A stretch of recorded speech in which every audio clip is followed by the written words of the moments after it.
తెలంగాణ ప్రజల జీవితాలని వాళ్ళ రక్తాలు తాగి ఇప్పుడు పామ్ హౌజులలో వండుకొని రోగాలు వచ్చి నొప్పులు వచ్చి సస్తుర్రు.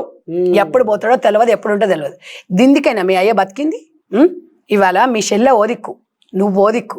ఏం బతుకులరా మీవి? ఇది అరా చరిత్ర? కేసీఆర్ పిల్లలు అంటే ఎంత పేరు తెచ్చుకోవాలి? ఏం తింటరా? ఏం కోట్లు తింటరా? ఇది ఇవాళ ఇంతమంది ఉన్నారు. మీ కుటుంబం మీద వచ్చిన ఎలిగేషన్స్ ఏ పార్టీ మీద నన్ను వచ్చినాయా?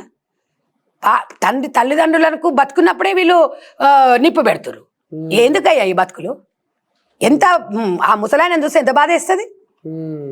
ఎందుకంటే ఆయన ఇవాళ ప్రతి ఒక్కరికి కూడా కేసీఆర్ అంటే ఒక పెద్ద మనిషిగానే నేను కూడా దండం పెడతా.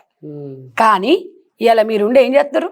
ఓడిపోయింది ఒక బాధ, గద్దలు ఇట్లా అయిపోయాయి నా కడుపులో పుట్టిన వాళ్ళని ఇది బాధ. ఇంకేం బతకమంటావు ఆయనను? ఇంకేం వచ్చి మాట్లాడమంటావు? ఇప్పుడు ఇంత బతుకు ఇంతే కదా వచ్చినట్టు ఆయన వచ్చి బయట మాట్లాడితే 4 రానరు.